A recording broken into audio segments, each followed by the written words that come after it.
And this morning, we are all gathered for this webinar so that bawat isa sa atin na nandito ngayon ay magkaroon ng better understanding about bullying and cyberbullying and will be hopefully equipped with the tools, resources, and support to take action in preventing those from happening.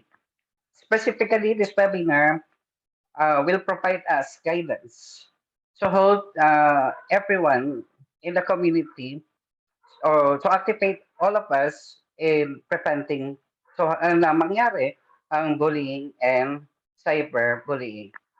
So in the Philippines, I I read it somewhere na cyberbullying is one of the top five cybercrimes na nangyayari ngayon. I think it's on top three. So, ibig sabihin, there is a high prevalence of cyberbullying. Ngayon, we have here our guest resource speaker, si Police Corporal Concepcion, to give us answers on some common questions regarding bullying and cyberbullying, and hopefully she will give us answers and advices on ways to deal with this kind of situation. Lalo na ngayon, there is a prevalence of cyberbullying because most of the students are now online. So hindi natin maiiwasan na magkaroon ng cases such as this. So here are the questions that hopefully will be answered during the program. Um, Paano ba natin malalaman if we are bullied online or your friends are being bullied online? How do you tell the difference between a joke and bullying? Minsan kasi there is a blur between bullying and a joke. So maybe we can be enlightened later on the difference between joking and bullying. Kasi pagkapatuloy pa rin na nangyayari, mapupunta ako sa second question.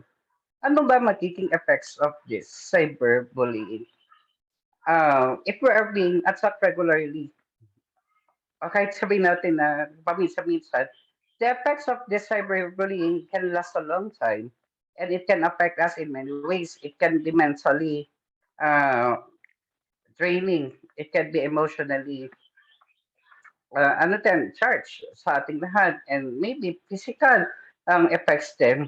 And also, para sa kaalaman natin lahat, ano bang epekto sa mental health ng bawat isa ng bullying and cyberbullying? And also, if you are being a victim of bullying and cyberbullying or may friend ka na nakikita mo na victim of this case, sino dapat nating kausapin? Who should I talk to if someone is bullying me physically, face-to-face or online? Bakit importante na i-report natin yung case ng ganito? Hindi mawawala ang bullying at cyberbullying unless ma-identify natin yung case. And also, bullying will be stopped kapag merong reporting because reporting is the key for preventing bullying and cyberbullying to happen. And also, another question that can be answered by this webinar is, kung nakaka-experience ka ng cyberbullying or bullying, paano natin i-approach ang mga mahal sa buhay ng mga parents natin or mga friends natin para matulungan tayo, mabigyan tayo ng support. Okay? And how can I help? Kapag kayo naman ang nakakita, how can you help your friends na i-report your case of bullying or cyberbullying? Especially kung hindi nila kaya. Kasi anyone can be a victim of bullying and cyberbullying.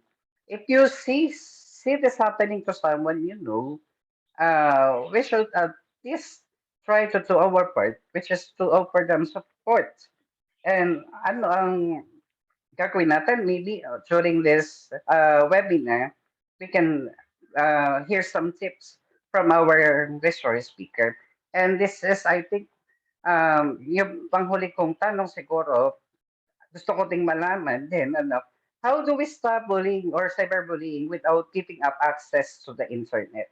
Internet right now, lalo na sa mga estudyante, is very crucial sa part ng pag-aaral ninyo. If you cut off internet, maybe mawawalan na tayo ng access for learning. So, paano natin maiwasan ang cyberbullying without giving up internet connection? Okay. So, madaming questions na more than likely will be provided, your answers, by our resource speaker. And I am really, really hoping that after this webinar, maintindihan natin yung definition of bullying and cyberbullying, ano yung mga forms at effects of this, ano ang best practices in preventing bullying and cyberbullying, and how do we respond pagka nakakakita tayo ng cases of bullying and cyberbullying, and uh, how to create an action na i-execute natin as members of the community. So once again, sana ma-enjoy nyo ang umaga, and thank you very much. Good morning. Thank you so much. Thank you so much, Professor Eman P. Arimbuyutan, our Vice President for Academic Affairs, for your warm welcome remarks to all the participants of this webinar. So, I am hoping as well that yung mga katanungan mo po, sir, and the questions of our participants will be answered as we go on with today's webinar. So, moving on, may we also hear a message from the Chief of Police of Philippine National Police Santa Rosa, Police Major Fortune Dayan Bernardo.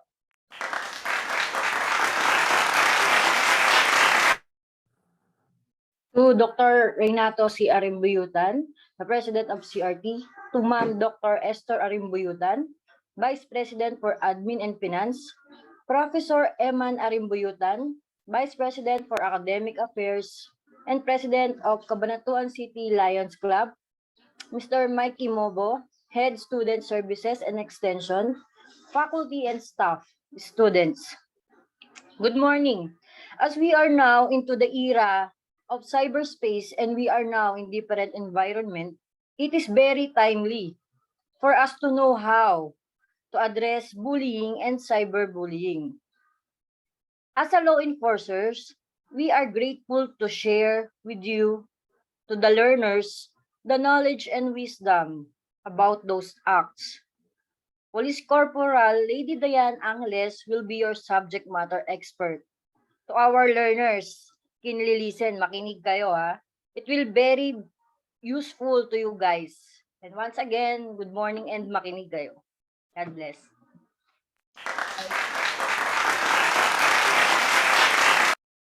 Thank you so much, Police Major Fortune Dayan Bernardo, the Chief Police of PNP Santa Rosa, for your warm message to all of the participants. Again, participants daw of this webinar, makinig kayong mabuti. So before we move to the highlight of today's webinar, may I request again all of our participants to kindly open their cameras for a photo of Sir Jeff.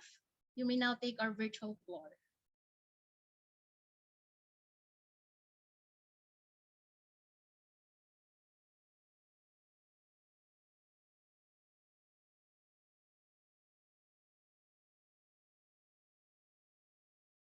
Okay, so meron po tayong 16 frames. Ayan, medyo mahaba-haba po yung pagngiti muna natin because we have 16 frames.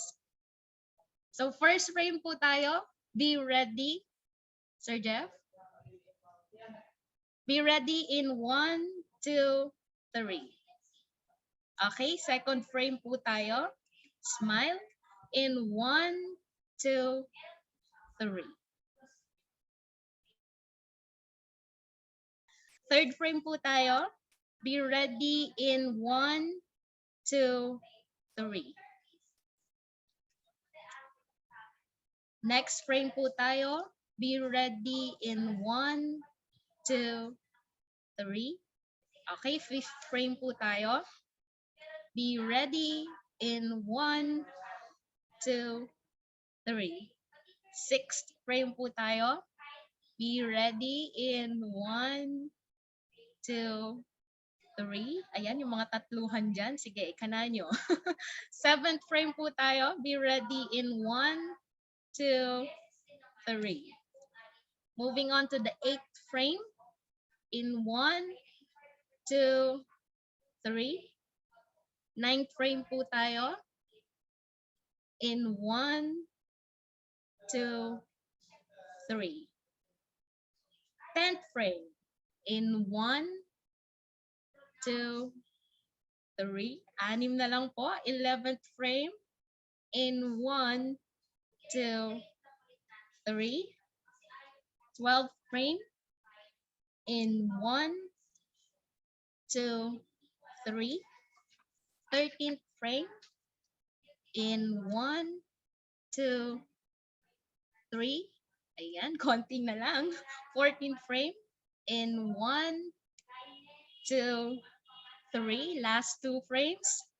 In 1, 2, 3. And finally, last frame in 1, 2, 3.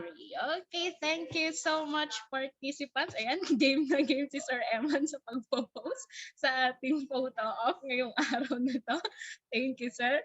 Okay, so for today's highlight of this webinar, our guest speaker for today's webinar finished her bachelor's degree in criminology at Nueva Ecija University of Science and Technology. She is married to police officer Jomar Angeles and a mother to his son. Currently, she is the acting chief of the Women and Children's Protection Desk of the Philippine National Police Regional Office 3 of Santa Rosa. Ladies and gentlemen, let us all welcome our guest speaker, Police Corporal Lady Diane Pangilinan.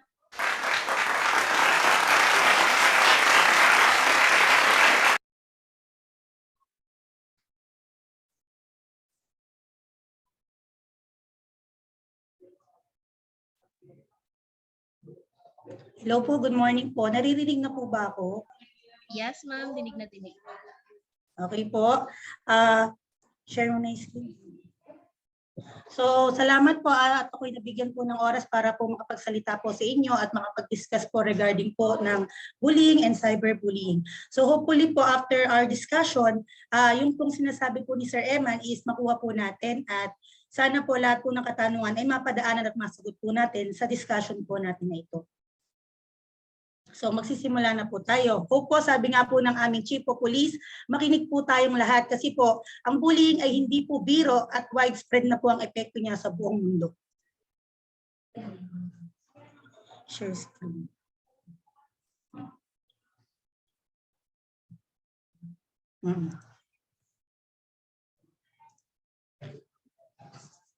So nakikita na po ba yung screen ko po? Yes, ma'am. Visible na po. Okay po. Start na po tayo.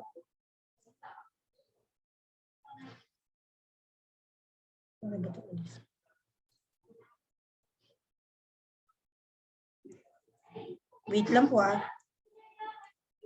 Yan. So this webinar is prevention webinar on bullying and cyberbullying. So again, my name is Police Corporal Lady Diane Concepcion. A lecturer for today's topic. So our topic is bullying and cyberbullying. So very important po na malaman po muna natin yung mga definition and terms kung ano po yung mga sinasabi at pinagsasabi po natin dito. So sabi po, recorded in our studies, bullying has become an epidemic that needs to be stopped. So ibig sabihin po, epidemic, widespread na po siya. Ibig sabihin po ng epidemic, ang epekto po niyan hindi lang po sa isa o sa dalawa, which is large number po ng population, especially po mga estudyante po, ang tinatamaan po o nagiging biktima ng bullying. So ang ating gobyerno po ay gumawa na po ng isang batas, rules and regulation para po mapatigil o mabigyan po ng importansya ang example po ng pang-aapi o biktima ng bullying. So ito po, what is bullying? So nakita niyo naman po sa picture, yung pong mga maliliit, mahihina, walang kalaban-laban, yun po yung nagiging biktima ng bullying. Nakita niyo naman po, may malaking tao, mataas, sila po yung karaniwang nagiging bullier. Yan po yung karaniwang nangyayari sa day-to-day sa ating mga eskwelahan.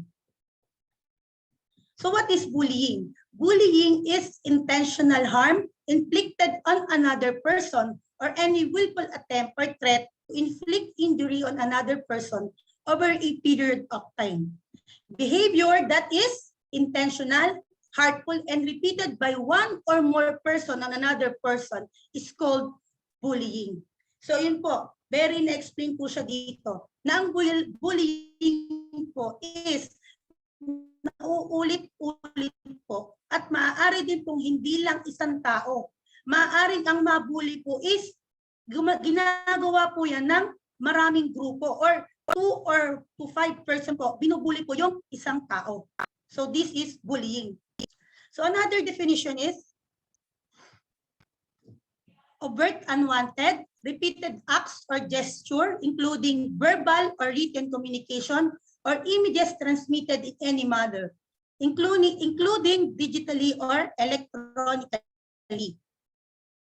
Physical acts, committed aggression, or any other behaviors that are committed by a student or group of students against another student with the intent to harass, to ridicule, mangutya, humiliate, mamahiya. Alam po, di po natin nakikita. And intimidate or harm the targeted student and create for the targeted student an objectively hostile school environment. So ito nga po, yung bullying.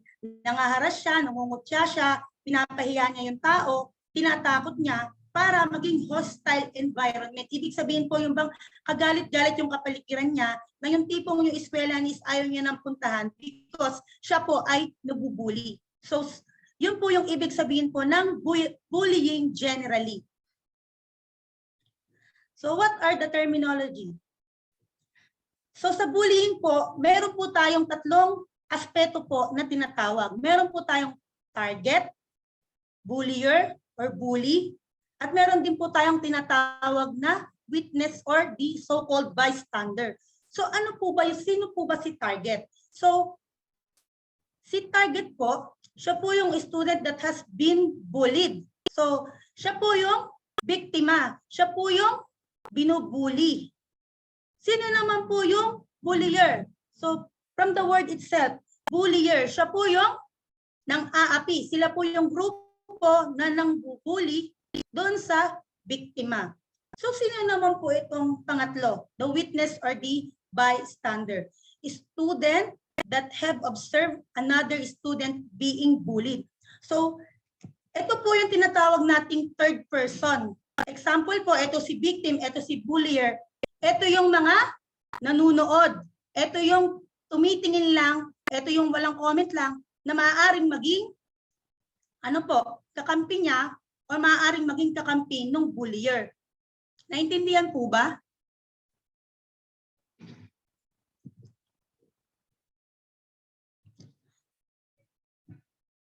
So yung witness or bystander po is meron po siyang malaking parang role po dito kasi siya po yung maaaring tumulong sa victim na sabihin na palakasin yung loob niya na huwag kang magpabuli or pwede rin namang maging masama po yung epekto po ng bystander kasi maaari, pwede rin po siya yung maging kakampi ng bullier. Imbis na nang bubuli is bawalin niya, maaari po si bystander is maging kakampi pa ni bullier at isa pa siya sa nangungutya doon sa biktima. So yan po yung tatlong aspeto na pinapapalooban po ng bullying. So examples of bullying. So ito po yung mga example. Paano po ba nangyayari ang bullying? So physical po ito. Ito pong hitting or kicking.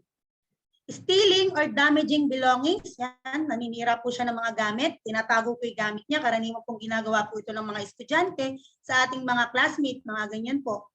Menacing gesture or facial expressions. Ang ginagawa naman po dito is alam naman po natin yung salita pong mura, meron po yung expression.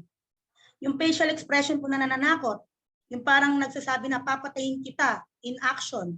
So yun po. Meron din po tayong tinatawag na repeated name calling. Di ba po minsan meron po tayong mga classmate, ang tawag natin is punghang. Meron po tayong mga tawag dito, may tantos tayo na, oh, ayan na si Baho. Diba? Meron po tayong ganyan. So yun po yung example po ng bullying, verbally po. Spreading rumors, ayan. Ito po yung mga tinatawag po nating sikat po ngayon, yung mga marites, yung mga mahilig pong magkalat po ng chismis. Coercion, and ito po yung pinakahuli is the cyberbullying. So when you say cyberbullying, yun po yung mga susunod po nating tatalakayin, which is specific na pinakasikat po because of social media. So let's first discuss types of bullying. So the types of bullying are physical bullying, verbal bullying, and the emotional bullying. So kung mapapansin po natin, ito pong tatlong klase ng bullying po nito is magkakadugtong or magkakatugma. Example po, si physical bullying, sabi po dito, this type of bullying basically involves the use of physical force. So nakikita naman po natin sa picture, maaari po pinagtulungan po siyang bugbugin. So pinagtulungan po siyang kulitin by sampalin, ganyan po, sundan po. So it's an example of physical bullying. And the next is verbal bullying by the word verbal. Lahat po ng masasamang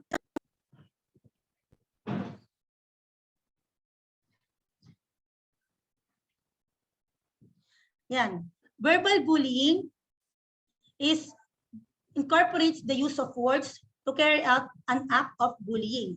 So pagmumura, pag-name calling, yan po yung example ng bullying. Pagsasalita po ng mga hindi magaganda sa kanya, na feel po siya na hindi po siya komportable. It's an example. Siyempre po ang isang tao, pag sinabihan po natin yan ng mga hindi magagandang bagay, dito na po napoproduce yung tinatawag nating emotional bullying. Emotional bullying is the act of an aggressor attacking a victim on emotional level. So sabi naman po natin, di ba, pagka po sinabihan natin yung mga anak natin, yung mga kaibigan po natin ng mga masasamang bagay, ang epekto po nito is emotion po sa puso po ng isang taong sinasabihan ito na maaari pong mag-cause po ng sakit. Example po yung depression, anxiety, yun na nga po yung nangyayari ngayon. May mga bata po na ayaw na pong pumasok.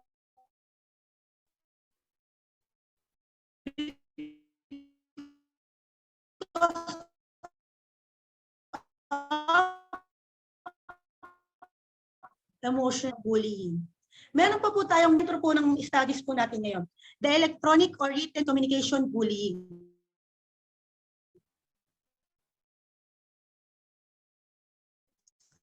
So meron na pong nabanggit electronic dyan. So electronic or bullying is bullying that takes place through the use of written messages or using various forms of electronic technology. Sabi nga po nila, pag cyberbullying, kaya nga po cyber, meron po ditong involvement na online, meron pong internet, meron pong social media platforms.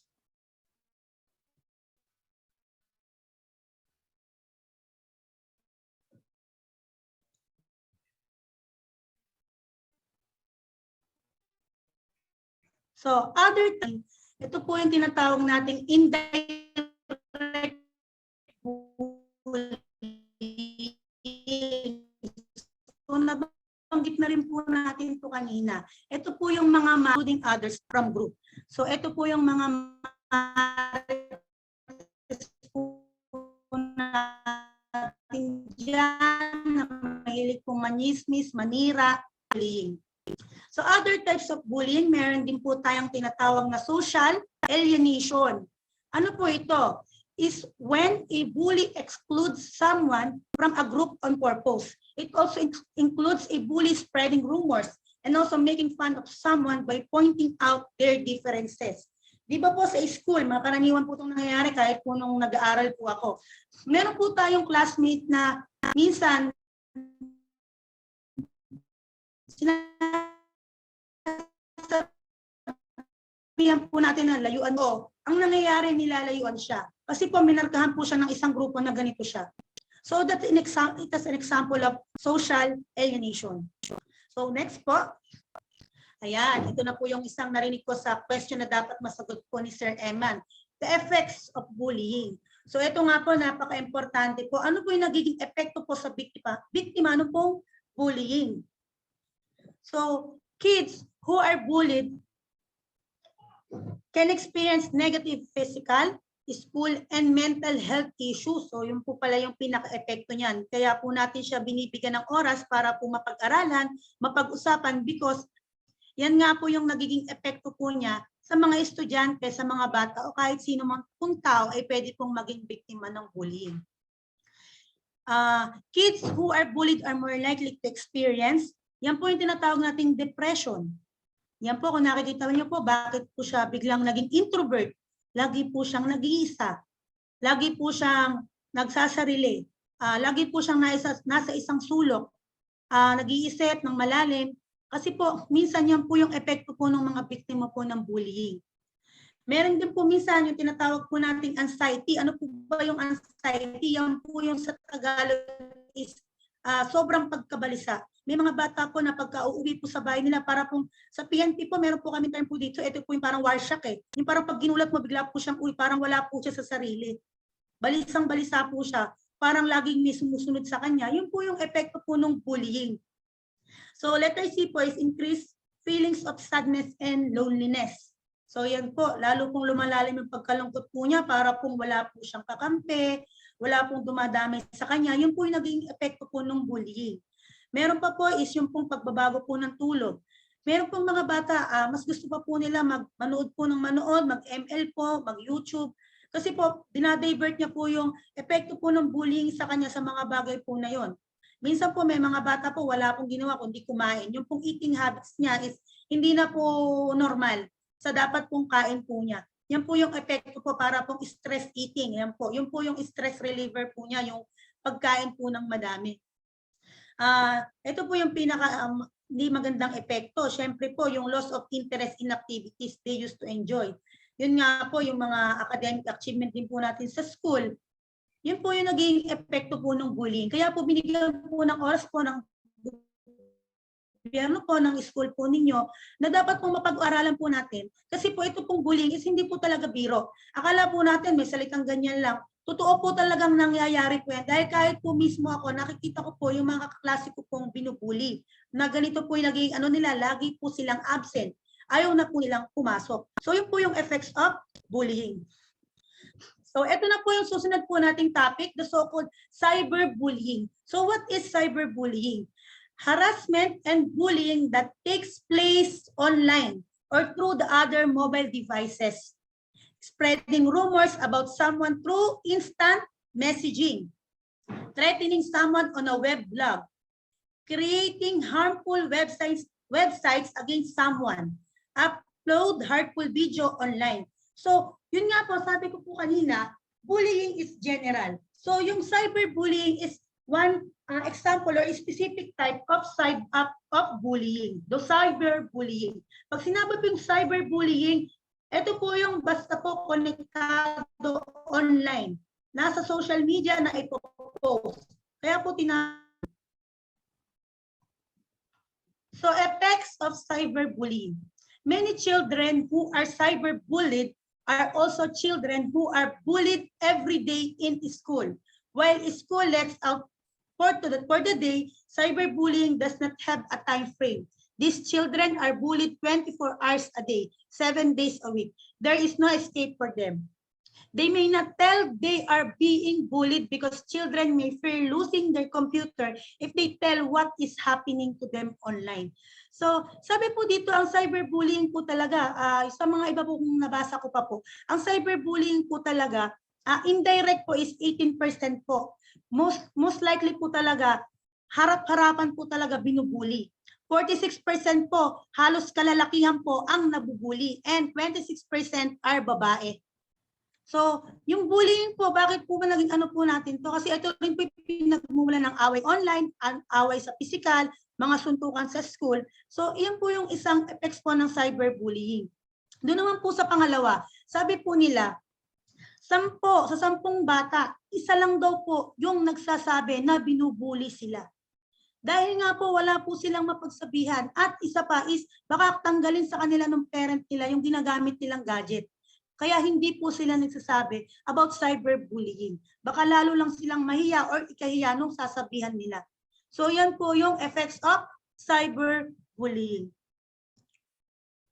So ito na po, nandito na po tayo sa mga preventive measures o kung paano po natin mabibigyan importansya para po ito ay maiwasan. So tips to help out when you are victim of bullying. So ito na nga po, ang sabi po dito, talk to your parents or an adult you can trust, such as ito po si teacher, school counselor, or ang ating principal. So tayo pong lahat po ng opisyalis po sa inyong eskwelahan, kami din po dito sa kapulisan, kami po ang lapitan po ng lahat po ng mga naaapi po. Medyo sa amin lang po pwede po kayong lumapit. Pero po dito sabi po, ang magulang po ang may pinakamalaking role para po sa kanilang anak. Kaya very important po talaga na ang pamilya po is sabay-sabay po talagang kakain. Para po kung alam niyo po bakit walang kibo yung anak niyo, tanungin niyo po siya kung ano po yung day-to-day na nangyayari po sa school. Ganyan po. O, kailangan kayo pong mismong magulang kasi ang mas nakakakilala po sa inyong mga anak. Pangalawa po, di ba, sinasabi po lagi, ang guro ang pangalawang magulang. Minsan po, ang guro po naman, sila po ang napagbibigyan po ng sama ng loob. Dahil po naalala ko po nung grade 2 po ako, pinalo po ako ng kapatid ko. Ako po ay nagsumbong sa teacher ko, sa kanya po ako umiyak ng umiyak. So yun po yung example na ang teacher po talaga is malaki po yung trust na binibigay po ng estudyante sa ating mga guro.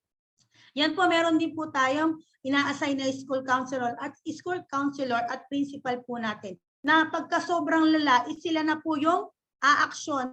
Pwede pong sabihan ng biktima po na binubuli. So yun po. Yan, eto na po tayo. Meron pong ginawa o pinirmahan po ito noong September 12, 2013 po ng ating presidente na si Benigno Aquino, ang Republic Act 10627. So meron na po palang ginawa po na regulation, implementing rules and regulation po or Republic Act 10627 is only for minors. We can leave the framework to get a working definition. So section 2 po ng 10627, acts of bullying. So ano po ito? Any severe or repeated use by one or more students of a written or electronic expression or a physical act or gesture or any combination thereof, the another student that has the effect of actually causing or placing the latter in reasonable fear or physical or emotional harm or damage to his property, creating a hostile environment at school for the other student, infringing on the rights of other students at school, or materially and substantially disrupting the education process or the order operation of the school.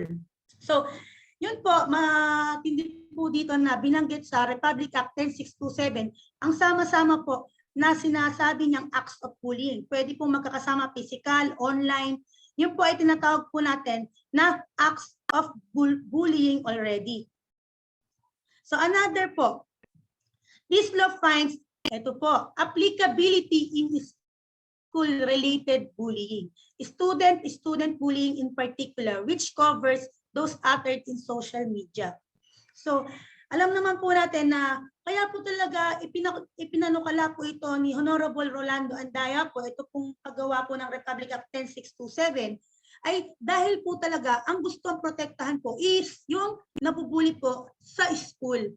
Kaya nga po, ang sabi po dito, the Republic Act 10627, otherwise known as the Anti-Bullying Act of 2013, ano po yun? Ini-aims po niya to protect children enrolled in kindergarten, elementary, and secondary schools and learning centers, collectively schools, from being bullied. It requires school to adopt policies to address the existence of bullying in their respective institution. Ayan po. Kung dati po nung wala pa po yung batas na to, ala po tayong policies, pag may naapi, parang ang ginagawa lang is dinadala lang sa guidance, iba po, ganun po dati.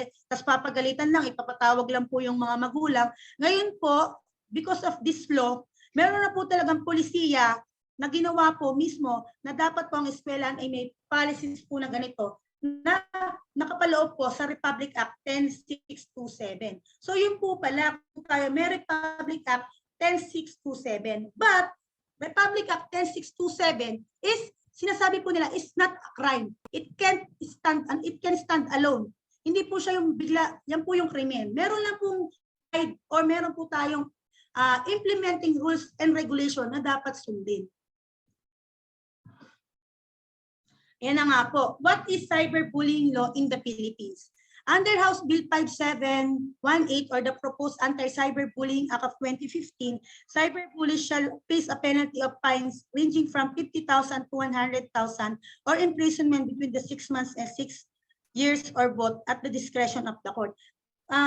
Ito po, binanggit ko at sinama lang din po dito na ito pong batas po natin is yung penalty is not yet approved. So yan po yung pinopropose po nila na maaari po in the future, yan po yung magiging penalty po ng mga nagbubuli. So hopefully sana po ma-approve na po at masama na po yan sa Republic Acts po natin para po maging effective na po siya. Na hindi lang po basta-basta nagiging bully lang po yung isang tao. Kailangan po meron po tayong i-apply na batas. Kasi po sabi ko nga po 10627 it's not a crime. Pero ayan, discuss po muna natin to. When cyberbullying is not. Bakit nga po ba natin nasasabi na hindi po ito cyberbullying? Basahin po natin, protected speech is not cyberbullying because the Philippine Constitution guarantees free speech and expression.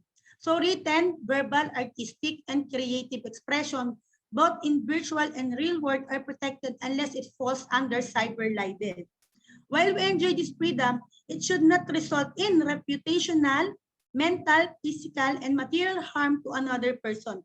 Our human right ends when it encroaches on someone else's right, creating safe spaces in a core responsibility of everyone.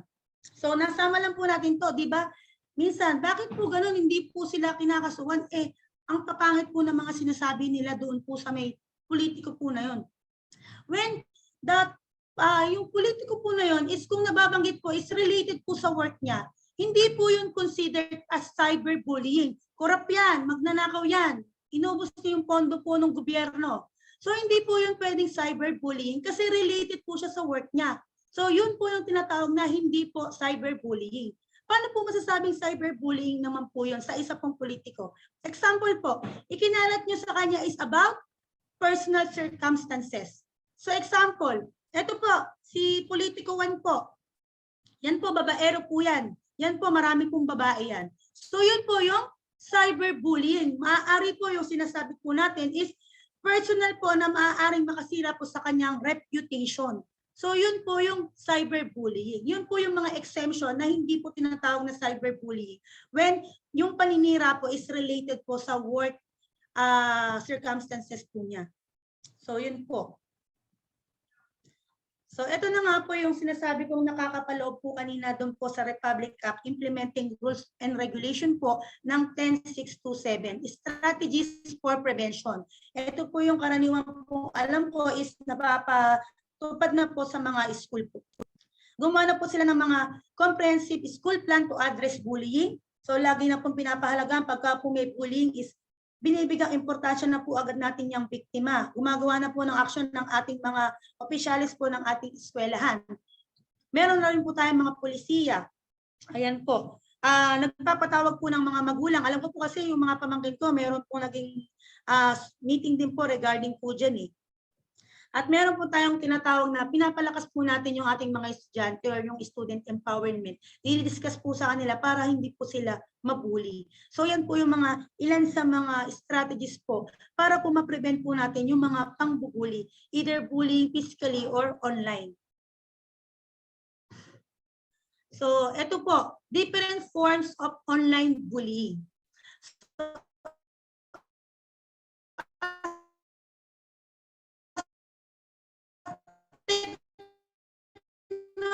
Are different forms of cyberbullying. So ito po, someone posts out a person actual abuse or injustice. Example, yan, ito na nga po yun, abusadong profesor. When a person an offending opinion, Manny Pacquiao believe on LGBT. Yan, ito na nga po yung si Manny Pacquiao po, di ba po? when a person is spread fake news, kahit po biro lang pagka po nasaktan po yung ating pong personal or maaaring nakasira po doon po sa imahe po ng isang organisasyon or isang bagay, is an example po of online bullying. Next is the impersonating. So ito po, marami pong gumagawa po na to. Ito po yung kinukuha po yung pangalan po ng isang tao, gumagawa po ng isang fake account. So what is impersonating? This is the creation of a false account or the hacking of the original account of the victim.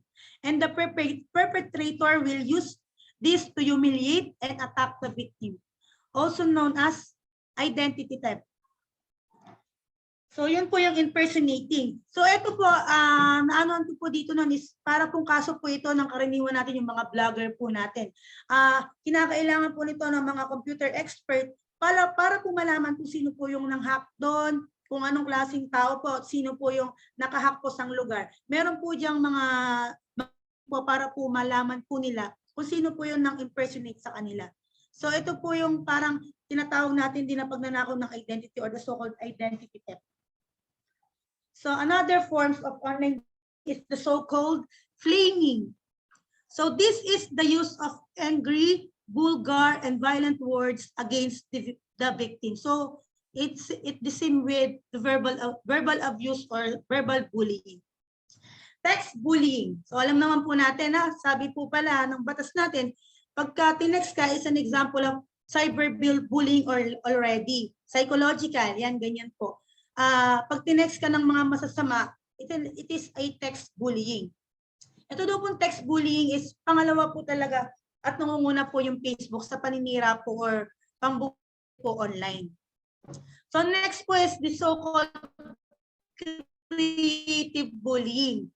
Creative bullying, this forms uses creative arts and deepfakes to inflict damage to the victim. These are the use of images, e-poster, and videos. So kung nakikita naman natin yung mga trolls na tinatawag, mga paninira, mga pag-iimbento. So ito po yung tinatawag or example po ng mga creative bullying. Makikita po natin na lumalabas na po agad pag tinlik po natin yung mga videos na lumalabas po sa ating Facebook. So an example of creative bullying. So meron din po tayong tinatawag na outing or the so-called social engineering.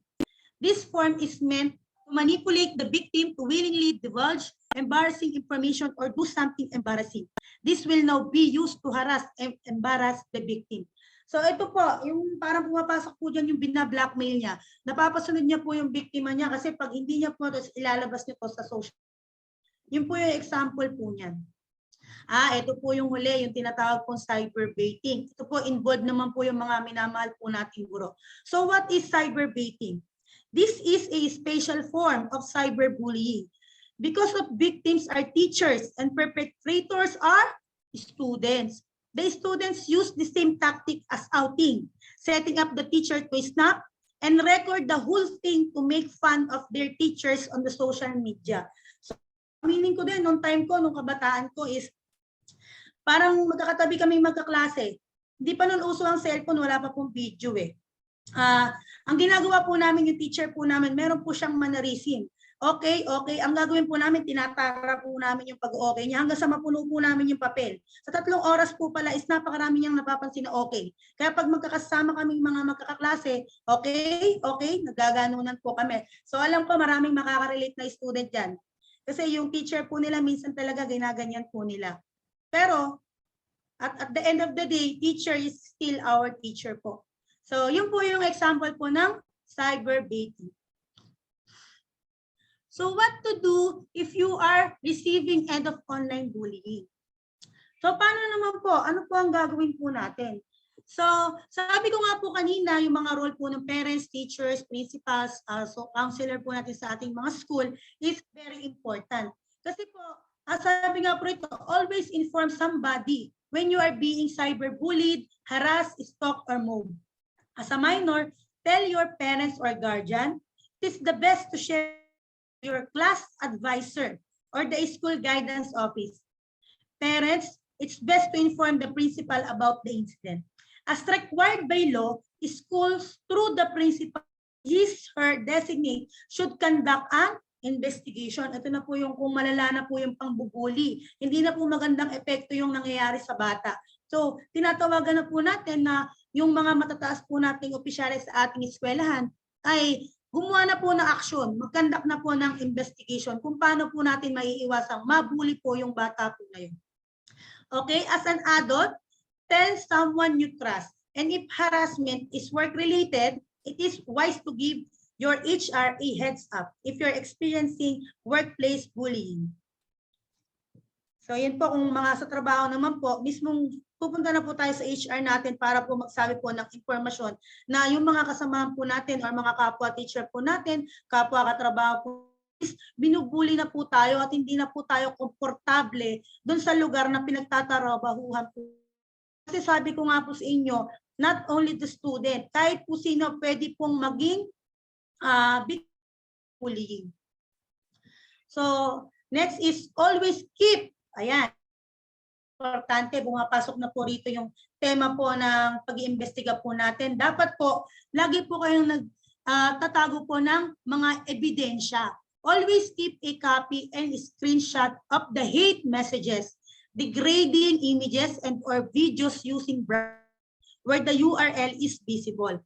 Do not delete text messages, emails, tweets, and PMs.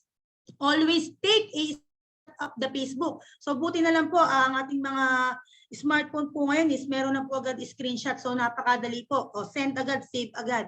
So yung technology po natin is advanced na din po talaga. So yung screenshot po is very easy, very basic na po sa atin yan. Alam na po natin yan. So next is of degrading images or videos to be kept as evidence. So yan po yung mga importante na kailangan pag binubuli po tayo is meron din po tayong karampatang ebidensya po na maipakikita na ito po yung katunayan. Bakit po ako nabully? When it is called online bullying. Okay, paano naman po? Ito naman po, if both the cyberbullied and offender are minor. Ito po yung sa eskwelahan. Siyempre po, alam naman po natin na pinoprotektan po ng ating batas ang ating mga minor. Hindi po sila pwedeng kasuhan unless meron po tayong tinatawag na discernment na kinukuha pa po natin sa DSWD. So, example po, binubuli po is minor. Bully is from the same school. So ano pong dapat gawin? Report to the Child Protection Committee or the Guidance Counselor. Ito po yung mga sinusunod po natin. Paano naman po kung yung nambubuli po is from another school? So report to the offender's school. Siyempre kakausapin po natin yung kabilang eskwela. Siyempre po ang kakausap po doon kung sino po yung nakakataas na maaari pong i-entertain nung kabilang eskwelahan. Bully is out of school youth. Bring the matter to the barangay. So ito na nga po, papasok na po si Kapitan, where the offenders is residing. Yan na po yung tinatawag natin, iniimbitahan po ng barangay, nag-uusap po sila doon kung maayos po ba or magkakaroon pa po ng tuloy-tuloy na pag-imbestiga para po magkaroon po ng settlement po yung binuli. The school will determine if aside from an administrative sanctions, there is a need to file a criminal charges. If parents are not happy with handling, they can escalate the incident to DepEd. If there is no resolution at barangay level, they can proceed to the Women and Child Protection Desk of PNP or DSWD. So, sabi po dito, bakit po ganun? Eh, hindi nga po batas po yung cyberbullying. Bakit po sinasabi niyo po na ipapail po sa pulis? So, eto na nga po, papasok na po yung mga batas. Sabi ko nga po sa inyo, cyberbullying is not a crime already. Meron pa lang po tayong sinusunod na implementing rules and regulation po. Kung paano po sinasabing ito ay nabully, ito ay cyberbullying, ito ay bullying. So, kailangan po pala, ang importante po dito, pasok na po ito sa larangan po ng kapulisan. Kailangan po malaman po natin kung sino po yung biktima. Bata po ba yan? Asawa po ba niya? Girlfriend po ba niya? Or kaibigan po ba niya? So, po pala na ma-identify po natin kung sino po yung victim. At syempre naman po, kailangan po rin natin malaman kung ito pong nangbubuli o yung suspect po natin is kaano-ano niya po itong biktima. Example, Siyempre po, the Republic Act 7610, also known as Special Protection of Children Against Abuse, Exploitation, and Discrimination Act, can only be used. Ito po. Si 7610 is alam naman po natin na protection po natin yan against po sa mga kabataang inaabuso. So, si cyberbullying po pala, pagka po bata ang involved, papasok po si Republic Act 7610, isang crime. So, ibig sabihin, si cyberbullying po pala is ginagamit nating sangkap o pinakabintana po para mapasok po natin at ma-i-apply po natin yung mga batas. So, pag yung biktima po is bata, inabuso po, inabuse po siya ng nakakatanda o nasa tamang edad, pwede po tayong magkaso ng Republic Act 7610. Other acts of abuse. So Section 10, other acts of neglect, abuse, cruelty, or exploitation, and other condition prejudicial to child's development. Any person who shall commit any other acts of child abuse, cruelty, or exploitation, or to be responsible for other condition prejudicial to the child's development, including those covered by Article 59 of Presidential Decree number 603 as amended, but not covered by RPC as amended, shall suffer the penalty of prison mayor in its minimum period. So, ibig sabihin, even the cyberbullying, it's not a crime, meron po tayong pwedeng i-apply na pwede nating sabihin na sina-cyberbullying ang bata, na ang crime is penalty niya is prison mayor. Meron din po palang karampatang penalty or punishment po para dyan. So next, ano pa po yung pwede natin i-connect ang batas po dyan? Dyan po sa ating cyberbullying. So meron din po tayong tinatawag na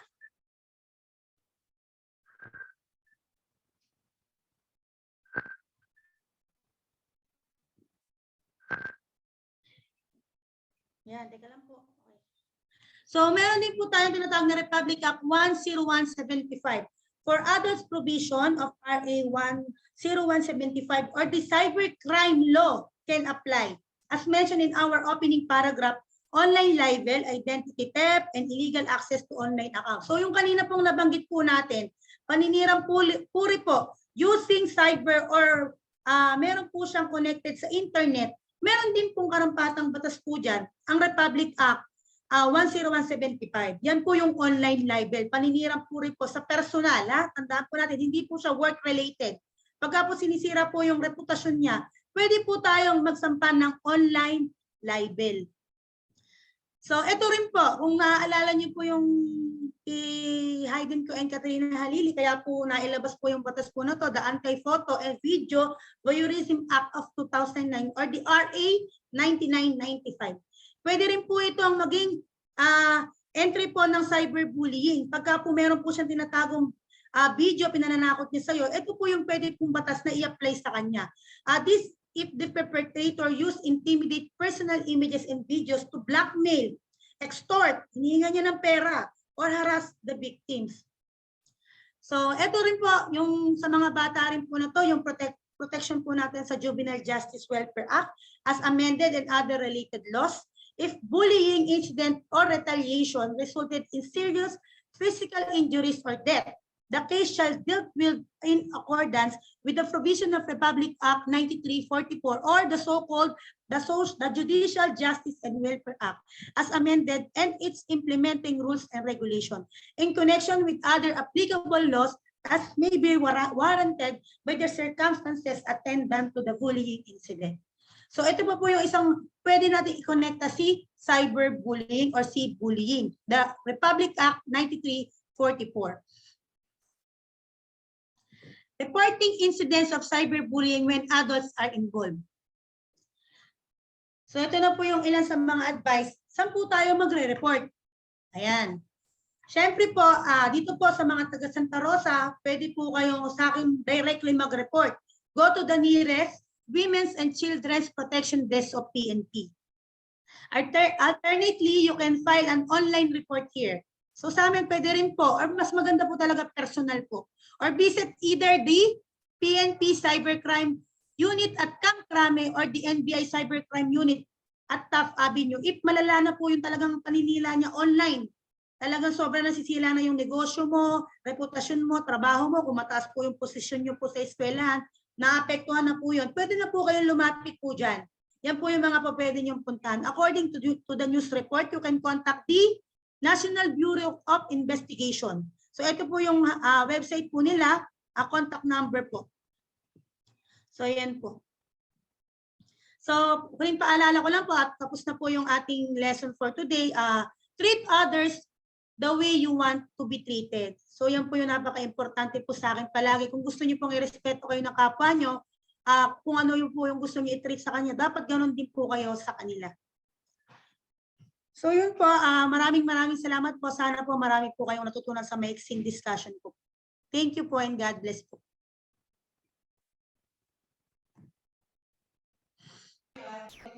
Thank you so much, Police Corporal Lady Diane Concepcion, for that very informative and stimulating presentation to our participants about bullying and cyberbullying. Na talaga naman inisa-isa from defining the terminologies pertaining to the topic, providing the different examples, types, and effects of bullying and cyberbullying, presenting as well the preventive measures and tips kung paano maiwasan itong tinatawag nating bullying, and of course sharing the different laws that has something to do with the bullying. So now the floor is open to all of our participants for your questions. Kung meron po kayong mga katanungan patungkol sa ating topic, you may utilize our chat box or our comment section, o di naman po you may raise your virtual hands at sasagutin po yan ni Police Corporal Concepcion.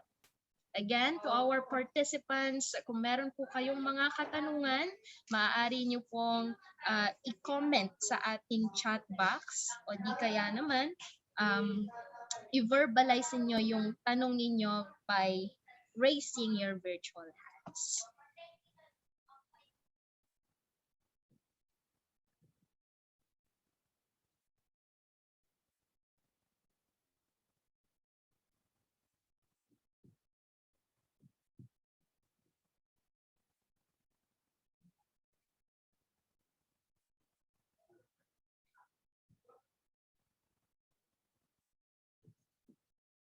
Okay, so while waiting for our participants for their questions, ayan, sige po, umpisahan nyo lang pong magtanong doon sa ating comment section. So allow us to give you Police Corporal Lady Concepcion or Lady Diane Concepcion this token or certificate of appreciation. So let me just read the citation first.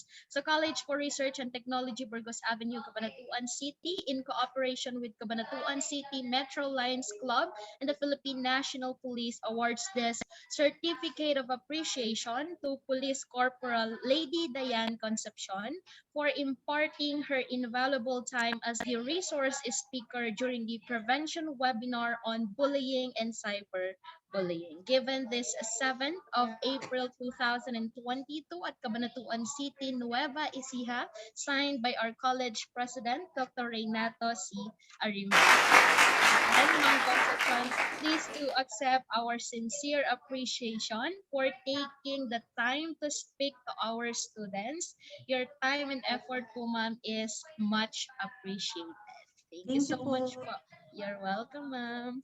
Okay, so moving on to the questions po, ma'am. According to Miss Manluso, good morning po, ma'am. Paano po kung palagi na lang binibully ka ng mga classmate mo, ano dapat gawin? Kasi meron daw po siyang friend na palagi na lang binubully. Ayan po, sabi nga po sa discussion po natin kanina, the best thing to do po talaga is, kung kayo po yung kaibigan, is magsabi po kayo or maghanap po kayo ng tao nyo pwedeng pagkatiwalaan. Kung hindi naman po masyadong private or hindi po masama yung sinasabi sa inyo, example po is related lang po sa physical ninyo, is pwede nyo po pinakamainam is i-report po yan sa teacher nyo po. Kaya nga po sabi po class advisor, nabanggit po siya kanina. Tsaka po ito mo class advisor, siya po ang papatawag po sa mga estudyante para po mapag-usap po sila na mali po yung ginagawa po niya, na ito po ay forms of bullying na maaari po siyang parusahan kung ano po yung pulisiya na binigay po ng eskwelahan po na yun.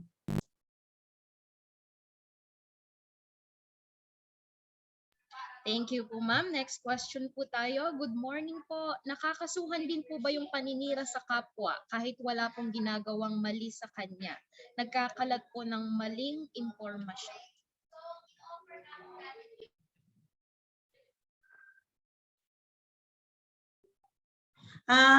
Yes po, pwede po yan. Ang sabi ko nga po sa inyo, sabi po sa mga pag-aaral po natin, ang cyberbullying po, ang bullying po, ay pwede pong maging sangkap po natin or bintana po para po tayo makapag-file po ng kaso. Kasi yung cyberbullying nga po is not a crime already, wala pa po siyang penalty. So ano po yung pwede po nating i-file po? Pagka po yan is libel, meron po tinatawag na publication. Pagka po sinasabi sa iyo ng harapan o chinichismis ka na mali po yung chinichismis sa inyo, orally po verbally, yan po ay libel. Pwede po tayong magkaso ng libel. So, kailangan lang po dun sa libel, meron po siyang publication. Meaning, meron po siyang sinabihan,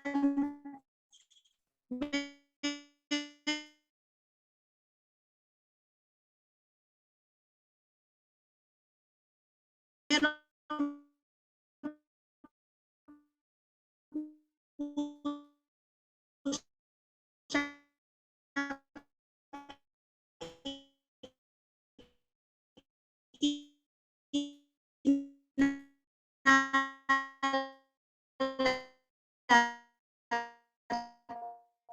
po yung online lang niyo po ipakita.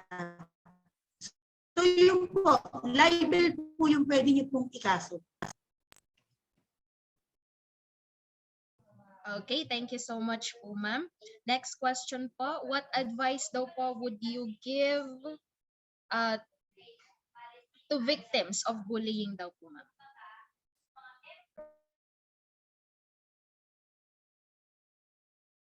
Ayun, participants, hintayin lamang po natin na makabalik sa ating Zoom si Ma'am Concepcion. Ayan, sige. Ipasok niyo lang lahat ng katanungan ninyo habang hinihintay natin siya.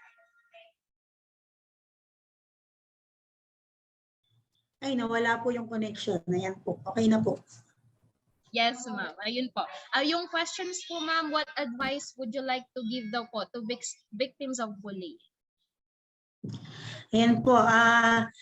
Ako po kasi, hindi po ako nagiging victim po ng bullying. Bakit po? Kasi po, unang-una po, sabi nga po nila, pagka po malapit ko sa, hindi ko naman po sinasabing malapit po ako 100% po kay Lord, pero yung po dapat yung una. Para yung pagkabalisa niyo po is mawala. Pag alam niyo po, kakampi niyo po yung Diyos, alam niyo po hindi po kayo mabubuli. Pangalawa po, ang kababaihan,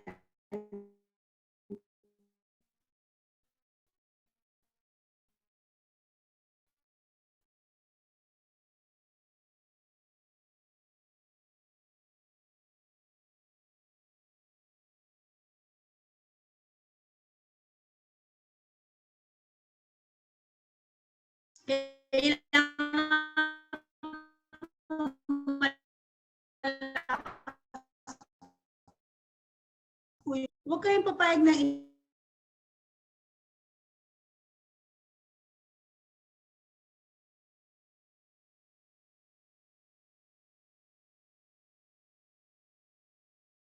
Ayun. Ma'am, pasensya na po.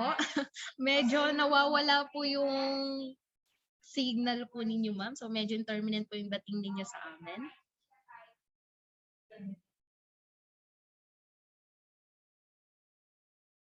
Sa amin lang ba? How about the participants?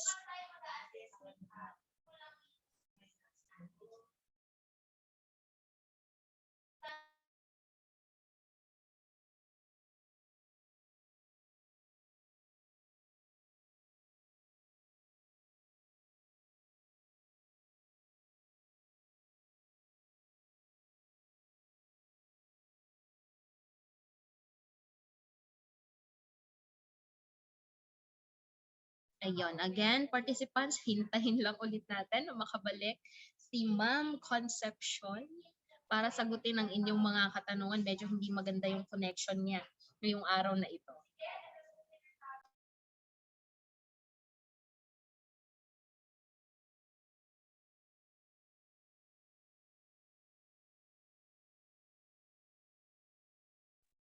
Ayan, Hana, nakakatakot yung mga katanungan ninyo dito sa ating chat box.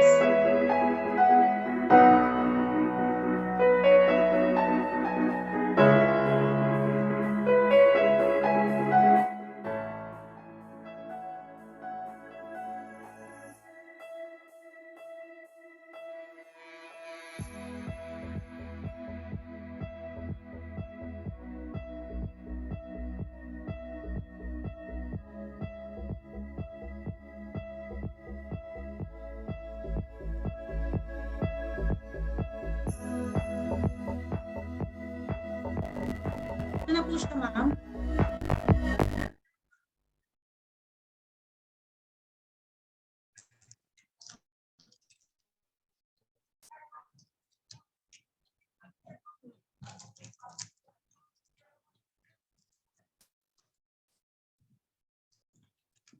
Okay, thank you so much po, ma'am.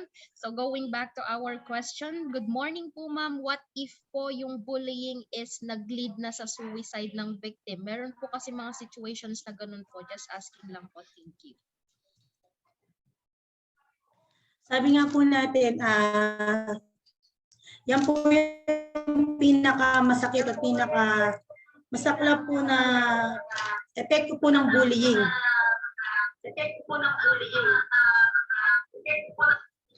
Dumarating na po tayo sa punto na ang mga binubuli po is nagsusuicide na po.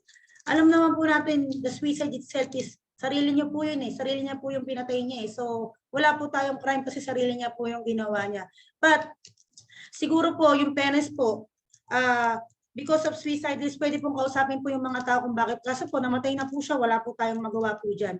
Kaya po talaga, ang dapat po natin gawin is preventive measure po. Kasi po yung suicide, hindi po natin pwedeng isisi, ginawa po yun ng bata eh. Kaya nga po napakahirap po na yung epekto po doon sa tao, yung sarili niya po yung nasisira. Yung sarili niya po yung sinasaktan niya. Kasi iniisip niya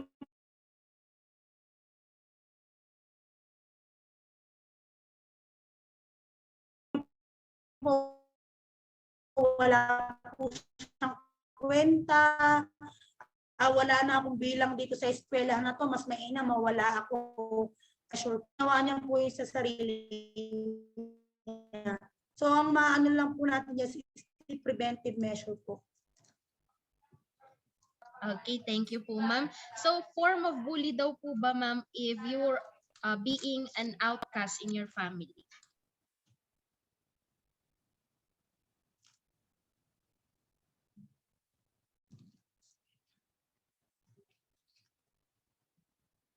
Ano po yun? Form of bully daw po ba, ma'am, when you're feeling being an outcast in your family?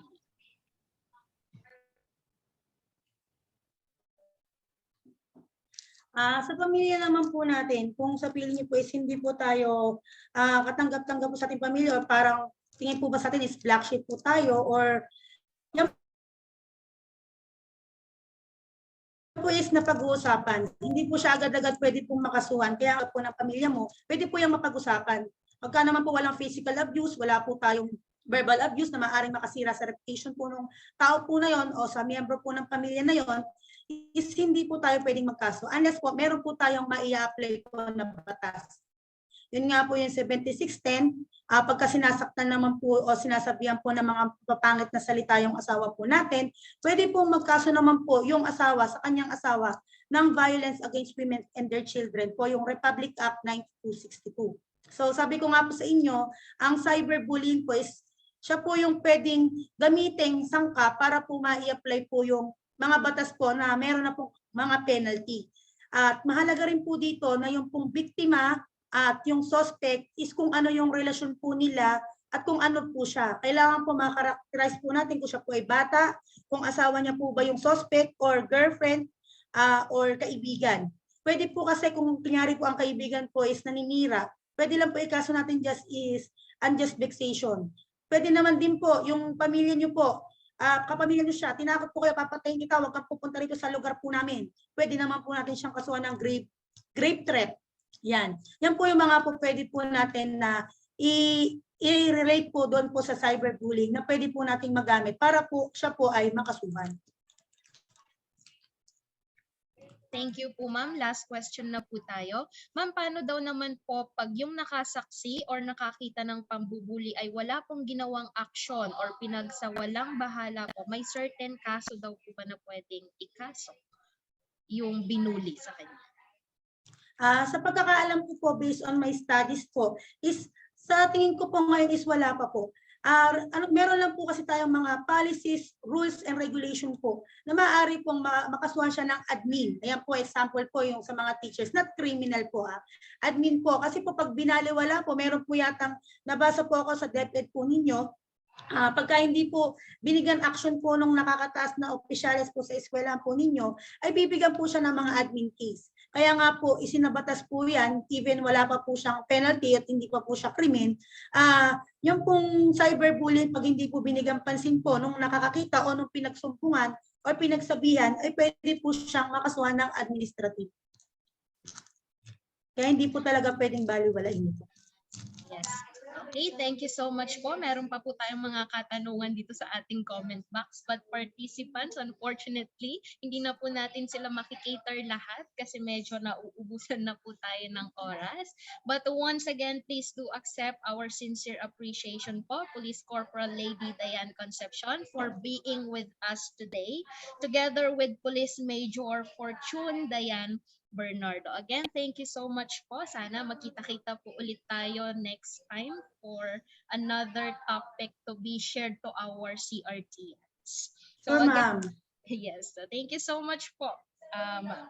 And to end this webinar, may we have a closing remark from the head of Senior High School Department, Professor Marietta C. Gonzalez.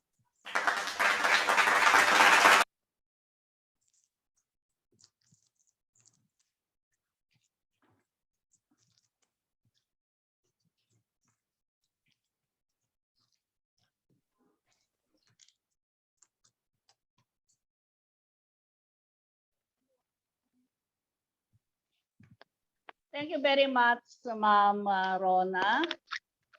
Sa ating college president, Dr. Reynato C. Arimbuyutan. Sa ating vice president for administration and finance, Dr. Esther P. Arimbuyutan. Vice President for Academic Affairs at Presidente ng Cabanatuan City Metro Lions Club, Sir Eman P. Arimbuyutan. Head of Student Services, Sir Michael Angelo Mobo. Branch heads, mga guro, mga mag-aaral, sa ating mga panauhin, Police Major Fortune Diane Bernardo, Chief of Police, PNP Santa Rosa, Police Corporal Lady Diane Concepcion, magandang umaga po sa inyong lahat. Ang bullying at cyberbullying ay malaking banta sa pisikal at emosyonal na kaligtasan ng mga mag-aaral. At ito ay mayroong malaking epekto sa kanilang social at pang-akademikong buhay. Maraming dahilan ang mga nagaganap na karahasan sa paaralan at ang bullying ay isa rito. Ito ay nagkakaroon ng hindi magandang resulta tulad ng paggamit ng ipinagbabawal na gamot, pagpapakamatay, at mayroong malaking epekto sa physical at mental health ng mga mag-aaral. Kung kaya lahat tayo rito sa paaralan ay kailangan magkaisa at magtulungan upang magkaroon ng isang malusog na kapaligiran na ang bullying ay walang puwang at hindi katanggap-tanggap. Sana ang webinar na ito ay makapagpamulat sa atin lahat sa mga mag-aaral na ang mga katanungan tungkol sa bullying at cyberbullying ay natugunan. Marami pong salamat sa nagtaguyod ng activity na ito, ang College for Research and Technology, ang Cabanatuan City Metro Lions Club, ang Philippine National Police, at ang ating pangunahing tagapagsalita na naglaan ng kanyang panahon at nagbahagi ng kanyang kaalaman. Muli po, magandang umaga at marami pong salamat sa lahat. Thank you so much, Professor Marietta C. Gonzalez, the head of the Senior High School Department, for formally ending this webinar. Again, thank you so much to all of the CRTians out there kasama natin dito sa Zoom at sa mga nanonood naman sa ating live stream sa ating official FB page. Thank you once again for attending this. And this has been the College for Research and Technology of Cabanatuan Prevention webinar on